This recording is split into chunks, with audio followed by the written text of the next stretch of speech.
أعوذ بالله من الشيطان الرجيم. بسم الله الرحمن الرحيم.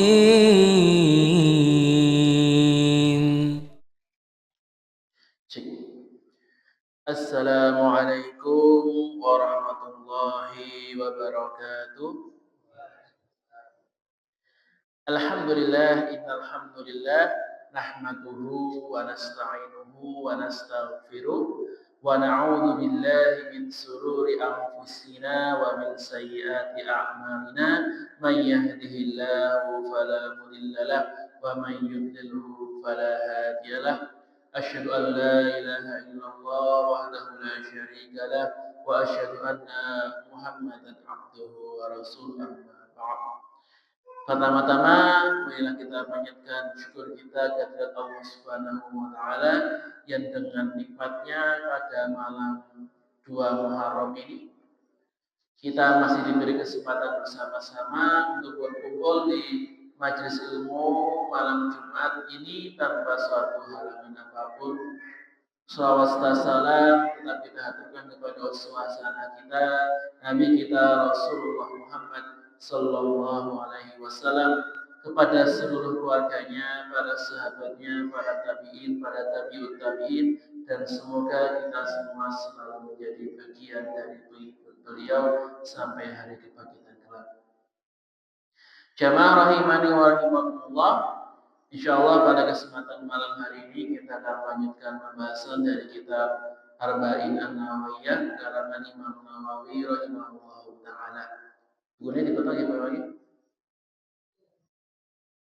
Maka sing betul bisa dibuka hadis nomor 3.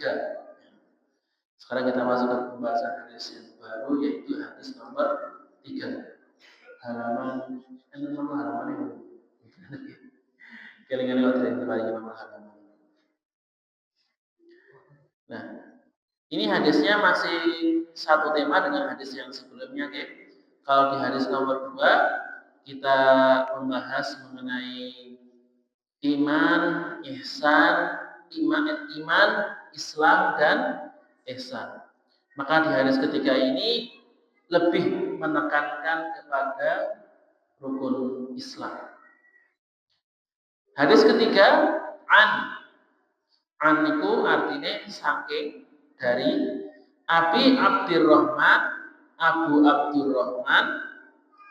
Abdullah bin Umar bin Al-Khattabi radhiyallahu anhuma. Qala, beliau berkata. Maka hadis ini diriwayatkan oleh Abdullah bin Umar, putranipun Umar bin Khattab. Nah, sing Abdurrahman itu napa? Namanya siapa? Itu istilah Arabnya nama kunyah. Nek bahasa Indonesia nih nama panggilan atau julukan. Maka nek orang Arab itu biasanya ngasih panggilan itu dengan nama anaknya atau benda-benda yang dia sayangi atau benda yang mencirikan dia. Contohnya kalau Nabi Muhammad julukannya Abul Qasim karena nama anaknya namanya Qasim. Nah, kalau Abu Hurairah itu juga bukan nama asli ya. Abu Hurairah itu juga nama kunyah. Hurairah itu artinya kucing kecil. Dinamakan Abu Hurairah karena sering main sama kucing, maka panggilannya Abu Hurairah. Jadi sudah kebiasaan dari Arab dulu. Maka kenapa namanya Abu Abdurrahman? Karena Abdullah bin Umar punya anak namanya Abdurrahman, maka dipanggil bapaknya Abdurrahman. Maka Abdullah bin Umar ini adalah salah seorang sahabat, anaknya sahabat yang merupakan perawi hadis paling banyak nomor 7. Jadi nomor 1 itu ada Abu Hurairah, itu paling banyak yang meriwayatkan hadis. Maka sering kita dengar hadis dari Abu Hurairah. Abu Hurairah berkata, Kemudian bawahnya itu Aisyah. Ada kemudian nomor 3 Anas bin Malik, selanjutnya sampai nomor 7 itu Abdullah bin Umar. Jadi salah satu sahabat yang banyak meriwayatkan hadis. Karena memang pinter sekali orangnya. Dan beliau ini sahabat yang dikenal sering sekali, paling sering meniru apa yang Rasulullah kerjakan. Segala yang Rasulullah itu kerjakan, itu beliau ini.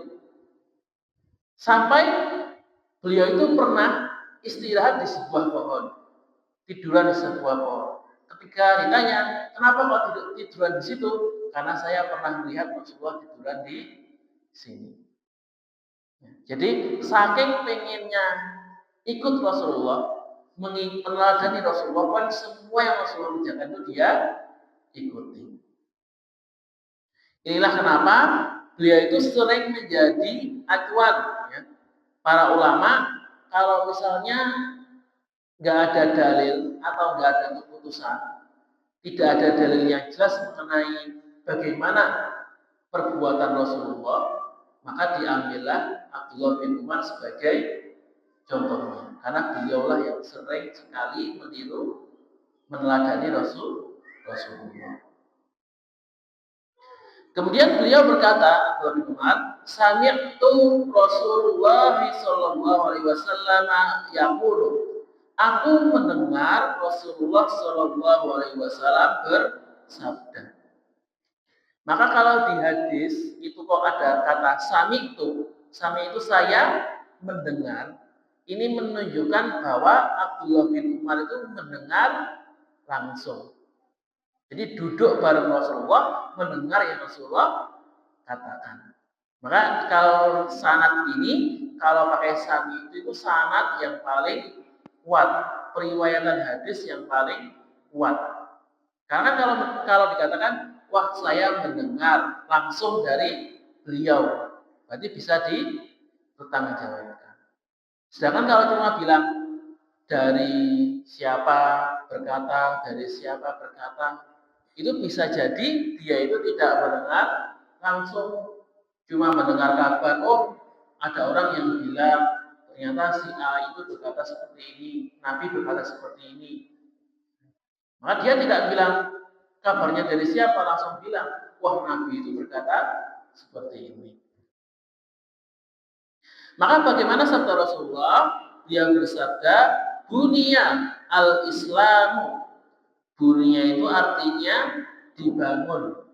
Al-Islamu, agama Islam, ala khamsin, di atas 5 perkara. Bahwa agama Islam itu punya 5 fondasi. Karena kan dibangun di atasnya. Kalau bangunan itu dibangun di atas fondasi. Maka yang menjadi fondasi Islam itu ada 5 yang dikenal dengan rukun Islam. Kenapa kalau dinamakan rukun Islam? Karena namanya rukun. Rukun itu artinya adalah unsur ya, suatu hal yang ketika tidak ada maka perbuatan itu tidak sah. Yang menjadi unsur dari sebuah perbuatan yang kalau itu hilang maka perbuatannya itu tidak sah atau batal. Contohnya rukun sholat. Ya. Berarti kalau ada rukun sholat yang tidak dikerjakan, sholatnya batal. Rukun wudhu, kalau ada yang terlewat, ya wudhunya batal. Itu namanya rukun. Maka rukun Islam, kalau ada yang mengingkari, bisa membatalkan keislaman. Maka apa saja rukun Islam itu? Yang pertama, syahadatun, yaitu kesaksian syahadat alla ilaha illallah, bahwa tidak ada ilah yang berhak disembah selain Allah, wa anna Muhammadan Rasulullah, dan bahwa Muhammad itu adalah Rasulullah. Maka yang pertama adalah syahadatain. Dua kalimat syahadat. Bersaksi bahwa tidak ada ilah. Ilah itu adalah zat yang disembah. Jadi kalau cuma mengartikan tidak ada Tuhan selain Allah, itu artian yang kurang tepat. Benar tapi kurang tepat. Yang tepat tadi, tidak ada Tuhan yang berhak disembah. Karena kadang ada orang itu tidak menganggap apa? Tidak menganggap sekutu itu sebagai Tuhan, tapi tetap disembah. Maka makna yang pertama, la ilaha illallah, kita tidak boleh menyembah kepada selain Allah Ta'ala. Bahwa semua sesembahan, ya, itu kita batalkan semua, kita tiadakan semua, kemudian kita tetapkan selain Allah. Hanya Allah lah yang berhak kita sembah. Konsekuensinya ketika kita mengucapkan la ilaha illallah, bahwa kita berjanji, kita bersaksi bahwa kita tidak akan pernah menyembah, ya, tidak pernah menghamba, berdoa, meminta kecuali kepada Allah Ta'ala. Dan ini adalah ajaran utama para rasul. Semua nabi dari Nabi Adam sampai Nabi Muhammad mengajarkan la ilaha illallah. Dan ini yang menjadi kunci surga. Miftahul jannah la ilaha illallah. Kalau mau masuk surga, tiket masuknya syarat utama adalah meninggal dalam mengatakan la ilaha illallah, dalam keadaan bertauhid. Karena barang siapa yang meninggal dalam keadaan syirik, sebagus apapun amalnya, sebaik apapun orangnya, tidak akan masuk surga. Paman Nabi Muhammad Abu Thalib yang sangat baik sama Rasulullah, selalu membantu dakwah beliau, melindungi beliau dari kecil sampai dewasa. Bahkan ketika Nabi dikucilkan, pamannya tetap menolong, tetap kokoh bertahan. Tapi karena meninggal dalam keadaan musyrik, tetap masuk neraka. Bahkan ketika Rasulullah memohon kepada Allah, meminta agar diringankan siksanya, semoga diampuni, dikasih kompensasi, dikasih pengecualian. Kata Allah apa? Bahwa tidak pantas bagi seorang nabi untuk meminta ampun untuk orang-orang musyrik setelah jelas bahwa mereka itu masuk ke dalam neraka. Inilah penting sekali, ya. Penting sekali kita menjaga la ilaha illallah itu di dalam hati kita. Dan syahadat yang kedua yaitu anna Muhammadar Rasulullah, bahwa kita bersaksi bahwa Nabi Muhammad adalah seorang nabi, seorang utusan Allah. Kita bersaksi beliau adalah nabi terakhir, nabi yang diturunkan kepada seluruh umat manusia. Dan ketika kita bersaksi bahwa Nabi Muhammad adalah seorang rasul, konsekuensinya adalah kita harus menaati semua ajaran beliau. Jadi yang namanya syahadat itu bukan hanya di hati, bukan hanya di lisan. Harus kita tanamkan dalam hati, kita ucapkan dengan lisan kita, dan yang paling penting kita amalkan dalam bentuk perbuatan. Kita buktikan bahwa syahadat itu bukan hanya omong-omong, bukan hanya ucapan palsu belaka, tapi benar-benar niat yang ikhlas dari hati kita. Kemudian yang kedua setelah syahadat, wa iqamus shalah, dan mendirikan sholat. Rukun kedua adalah sholat. Mengerjakan sholat sesuai dengan rukun, wajib dan sunnahnya. Seperti kata Rasulullah, "Shallu kama ra'aitumuni usolli." Salatlah seperti kita melihat Rasulullah itu salat. Maka kalau salat, ya gerakannya sesuai ajaran Rasul. Bagaimana cara bertakbir, cara berdiri, cara rukuk, cara sujud, cara tahiyat, doa-doanya semuanya itu sudah disampaikan oleh Nabi. Kita tidak boleh menambahi atau mengurangi. Ya. Maka kalau sudah Nabi sampaikan doa sholat seperti ini, ya jangan kita ubah.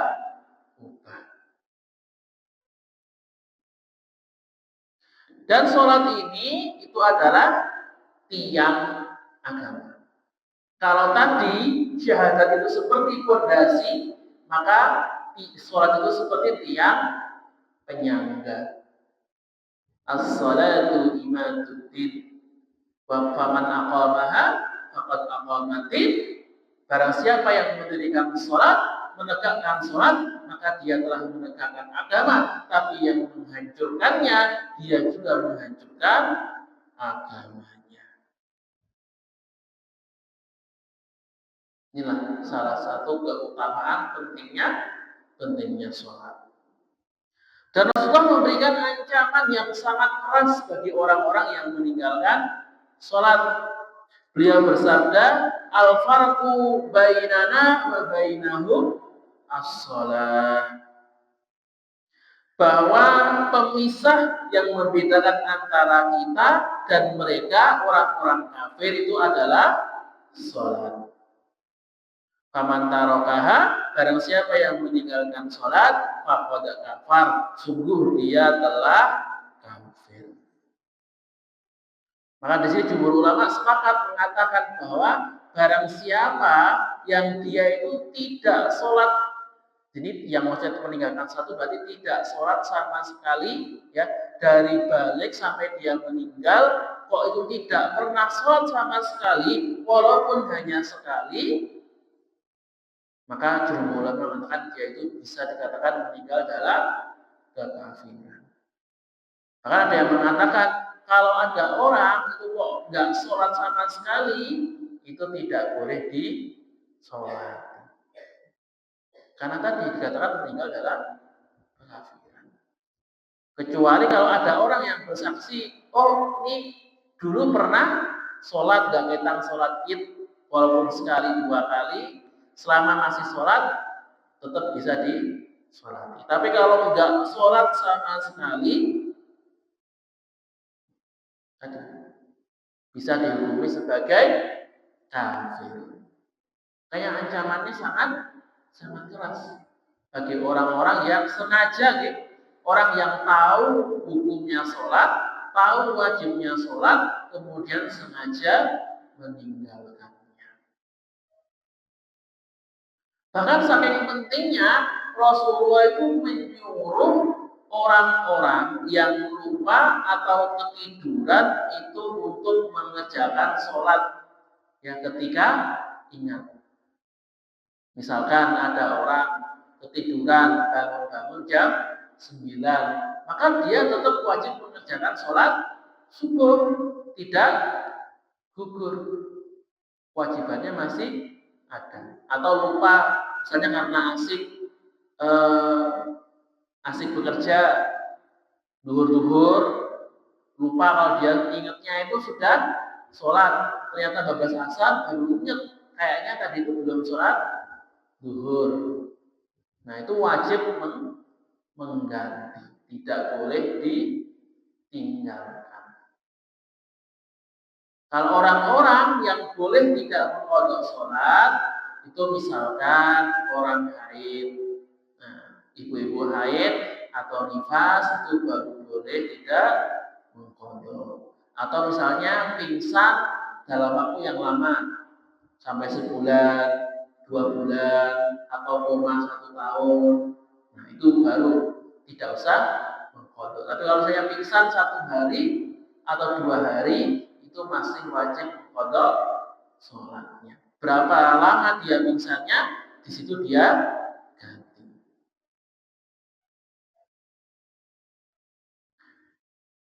Nah, jamaah rahimani wa rahimakumullah, nah itu rukun yang kedua, yaitu sholat.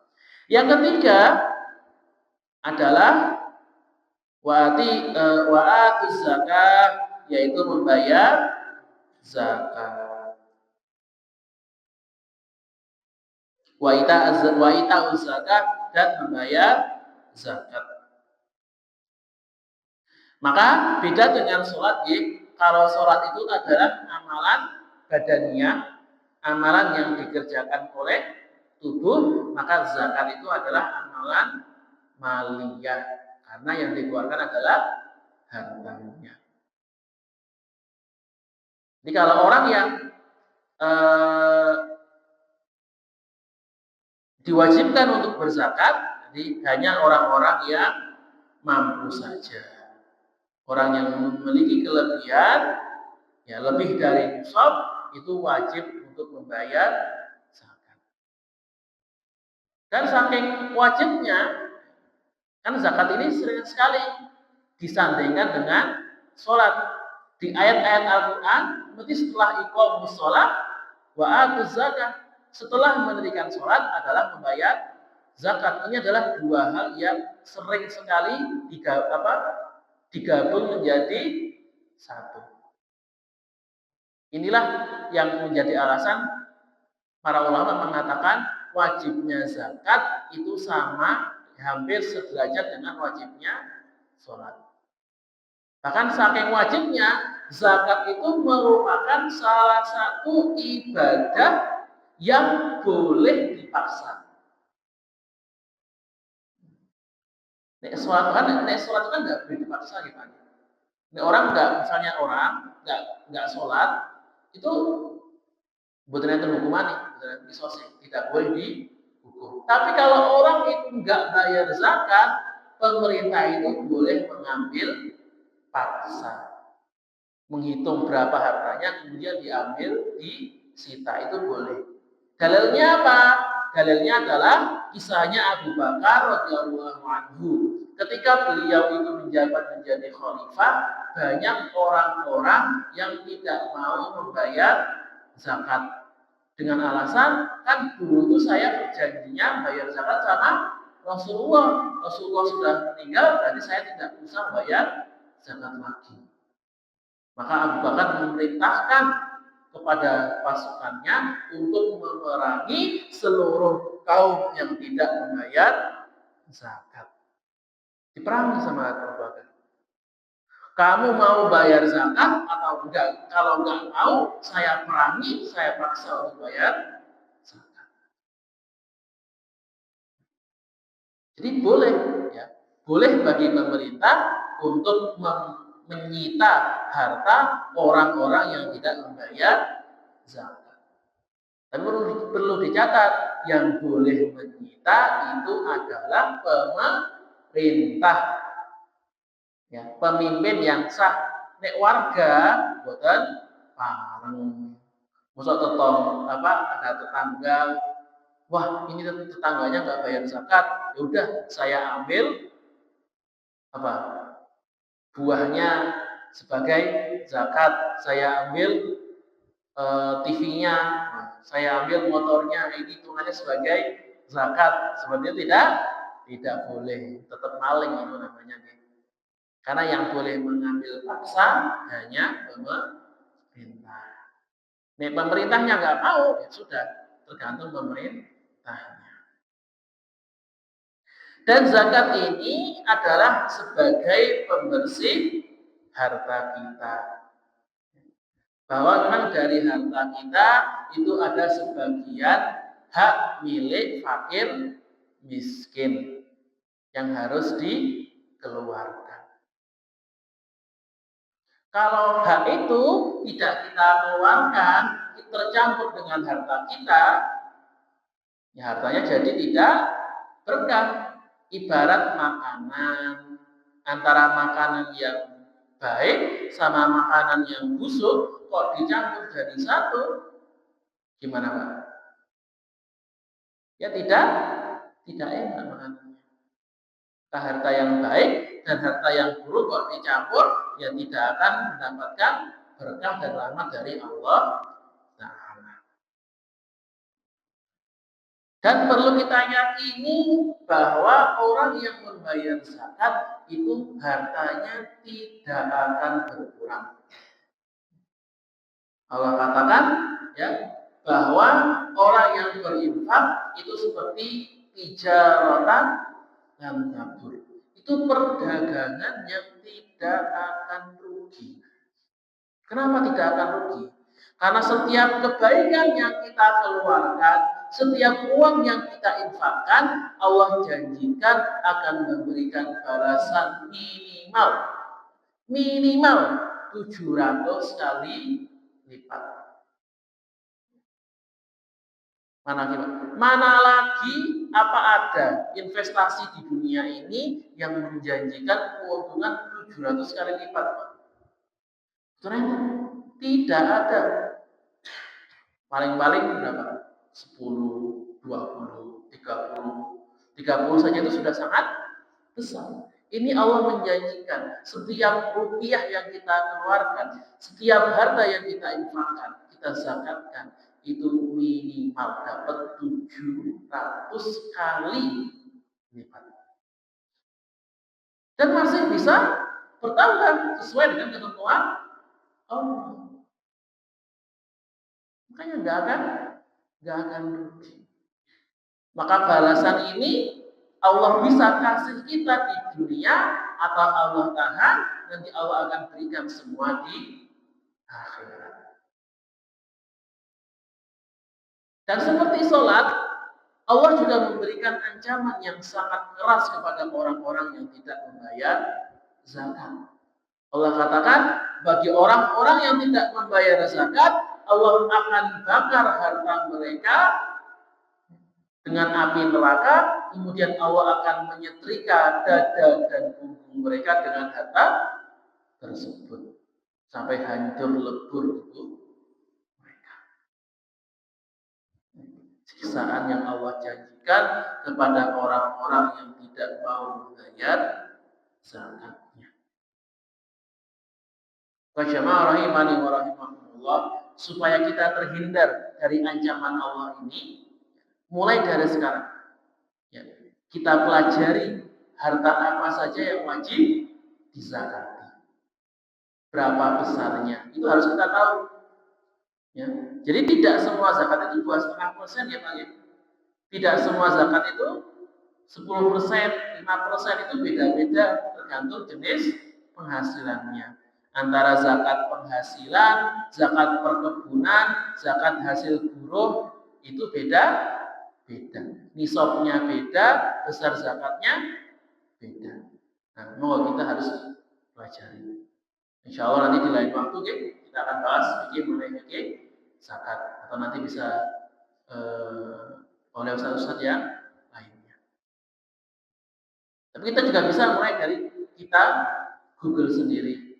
Sekarang kan juga sudah ada banyak ya aplikasi-aplikasi zakat, itu juga bisa kita download untuk membantu kita menghitung kira-kira itu kita harus bayar zakat berapa. Sudah ada banyak aplikasi yang sudah bisa kita gunakan. Kalau mau amannya, ya, biar kita nggak takut-takut, wah ini sudah nisab belum, ini sudah 1 tahun belum. Paling amannya, setiap yang kita hasilkan selalu kita zakati. Itu paling amannya. Kalau memang belum nisab, ya kita niatkan sebagai sedekah. Karena memang kalau sebelum nisab belum dihitung sebagai zakat. Hitungannya sedekah, pemberian sukarela. Kalau di atas nisab baru dihitung sebagai zakat. Dan insya Allah nggak usah bingung ya Pak, maksudnya, wah saya kan niatnya zakat, kalau hitungannya infak, nilainya sama saja, pahalanya sama. Bedanya itu antara zakat sama infak. Kalau zakat itu wajib, infak itu sunnah. Pahalanya sama saja, keutamaannya sama. Jadi tidak perlu sedih. Wah, katanya saya bayar zakat kok dihitung sebagai infak. Berarti nanti pahalanya kurang, bukan? Pahalanya insya Allah tetap sama. Kemudian yang keempat setelah wa ita'u zakah, kemudian wa hajjal baiti, dan haji ke Baitullah.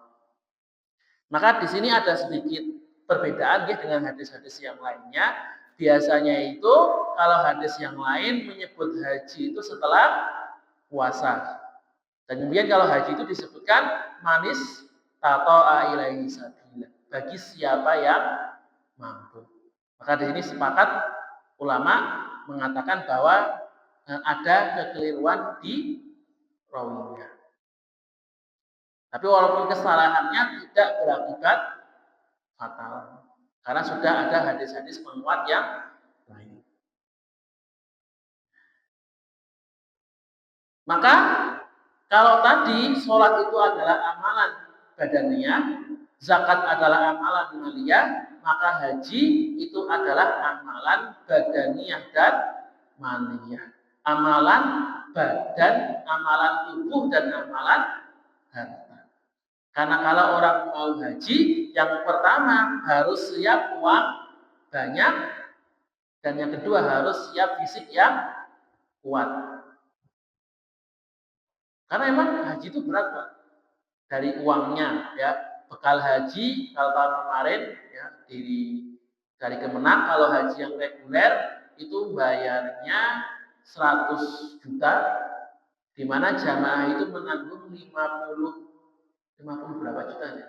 58 atau 55 setengahnya, 50 juta. Itu yang reguler.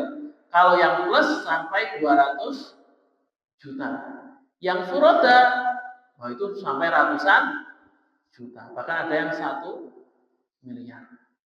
Maka yang tahun ini agak Pak, yang furoda itu banyak yang kecewa. Kenapa? Karena visanya itu dibatalkan semuanya. Jadi tahun ini nggak ada haji furoda. Makanya banyak yang kecewa karena kan sudah bayar ratusan juta, bahkan ada yang sampai MM-an untuk bisa haji. Tapi Allah sudah berkehendak, belum dipanggil sama Allah, ya sudah, tidak bisa berangkat. Ini menjadi bukti bahwa haji itu adalah panggilan Allah, bukan masalah uang. Walaupun kita punya uang sebanyak apapun, kalau belum Allah panggil, ya nggak akan bisa berangkat. Akan ada aja masalahnya. Bisa batal, udah keluar, kena sakit, nggak bisa berangkat, atau mungkin kena musibah, dan yang halaman-halaman yang lainnya. Itulah kenapa, karena beratnya haji ini, Allah katakan haji itu bagi siapa yang mampu, baik mampu secara fisik maupun mampu secara harta. Makanya kalau jamaah itu sudah memiliki keuangan harta, itu segera mendaftar, Pak. Daftar haji sekarang itu minimal 25 juta. Daftar lewat bank. Jadi uang pangkalnya 25. Kalau sudah bisa mengumpulkan, segera didaftarkan. Kenapa? Karena waiting list itu sudah panjang. Panjang sekali. Di Kendal saja itu mungkin sudah 30 lebih, 40 tahun. Saya itu dulu daftar 2019, berangkatnya 2045. Jadi nunggu berapa itu, Pak? 26 tahun. Ya sekarang mungkin sudah 35 tahun. Ini daftarnya 25, berarti hajinya mungkin 2060. Berarti daftar umur 40, baru haji umur 75. Ini daftar kok baru umur 70, ya umur 105.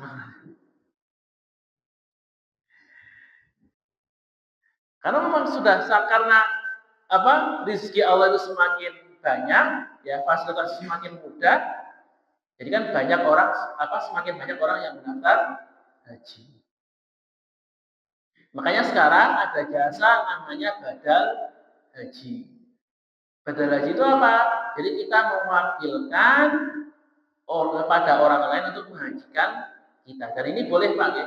Jadi bagi yang misalnya bapak-bapak kalau mau haji sendiri itu tidak kuat, boleh hukumnya kita mengupah seseorang untuk menghajikan kita. Itu biasanya yang sering buka jasa itu mahasiswa-mahasiswa di Saudi Arabia, yang Madinah, Mekah, itu kan mereka itu sering untuk izin itu kan lebih mudah. Biasanya daftar jadi mutawif, jadi pemandu haji. Nah kan kalau pemandu haji itu kan sekalian haji ya.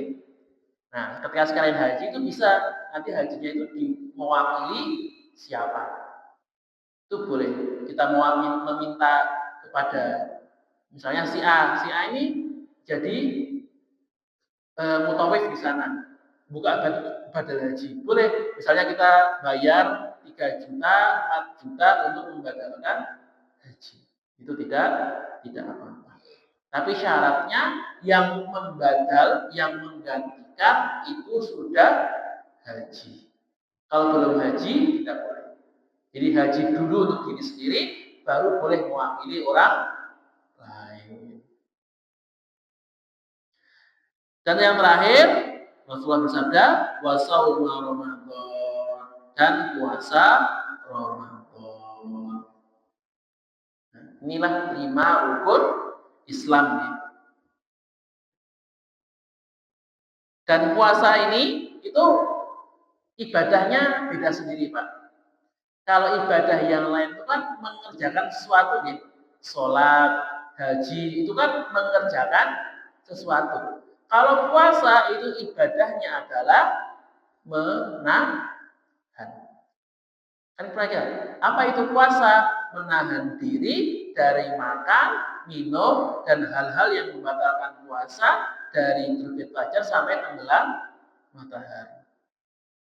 Jadi ibadahnya menahan, maka beda sendiri. Kalau yang lain itu mengerjakan, puasa itu menahan diri dari berbuat yang buruk-buruk. Inilah kenapa kata Allah, kalau puasa itu ibadahnya, pahalanya dariku. Karena nggak kelihatan Pak. Kalau secara lahiriah, kita nggak bisa membedakan orang itu sedang puasa atau tidak. Misalnya kita ngumpul nih, pas Ramadan gitu Pak ya.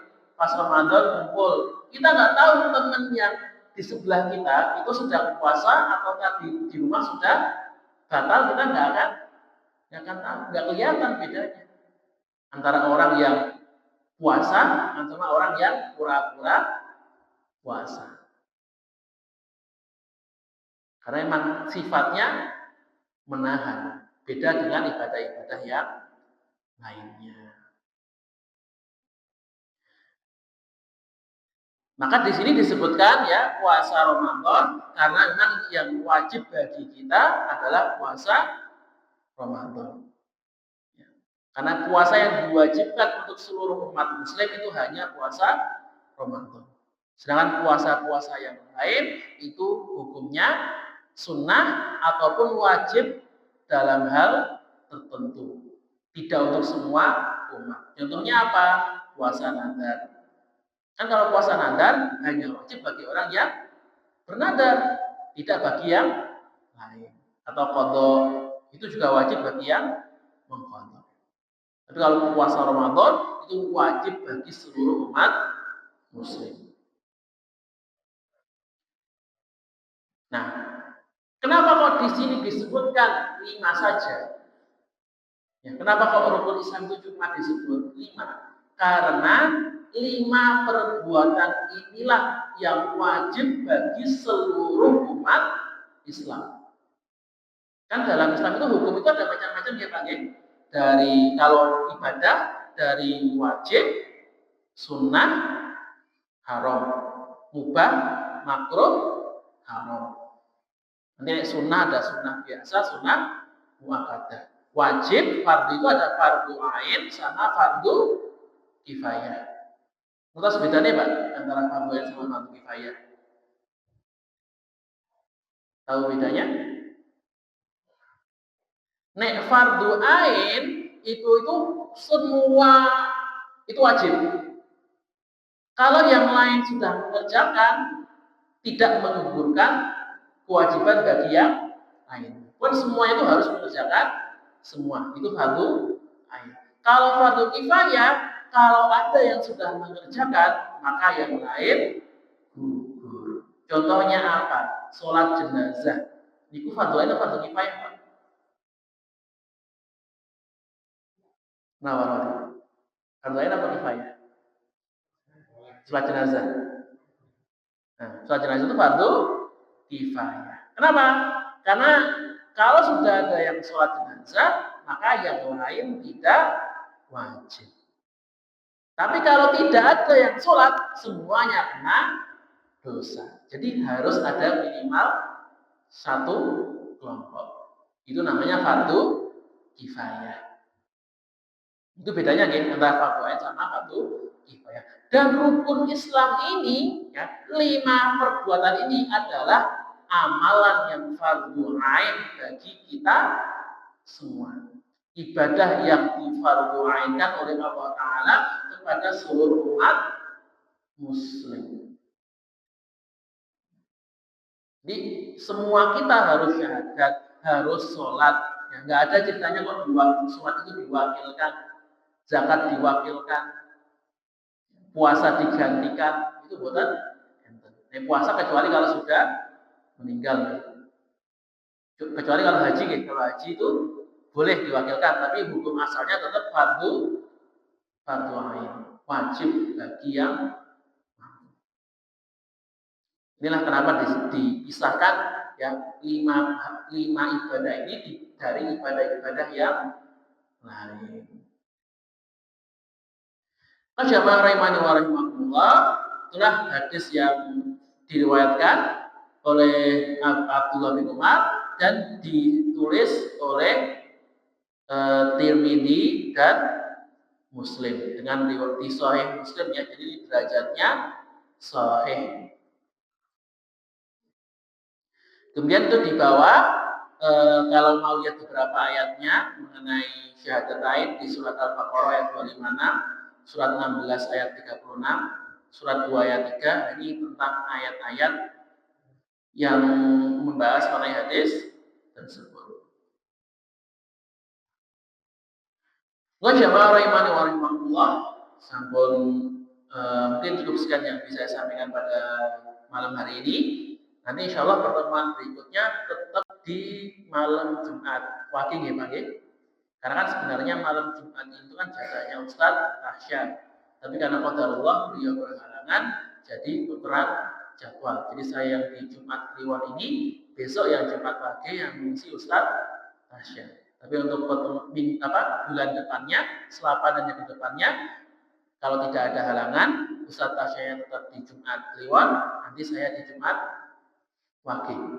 Nah, insya Allah kita akan melanjutkan pembahasan hadis yang nomor 4. Nah, hadis ini yang keempat agak panjang, hadis mengenai penciptaan manusia, ya, kapan mengenai takdir manusia. Kapan takdir kita ditentukan dan bahwa Allah itu sudah menentukan takdir kita sejak kita berada di dalam kandungan kita. Kalau ada, sebelum saya tutup, ada pertanyaan terlebih dahulu. Monggo dari ibu-ibu.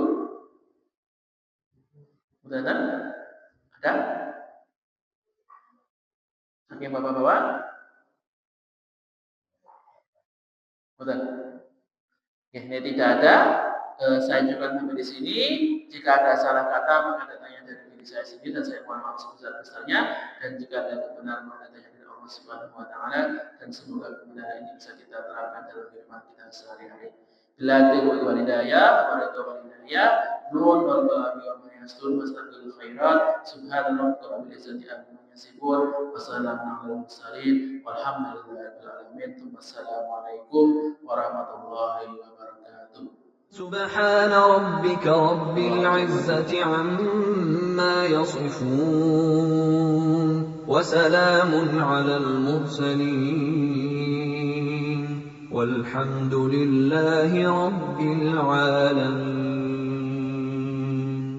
صدق الله العظيم.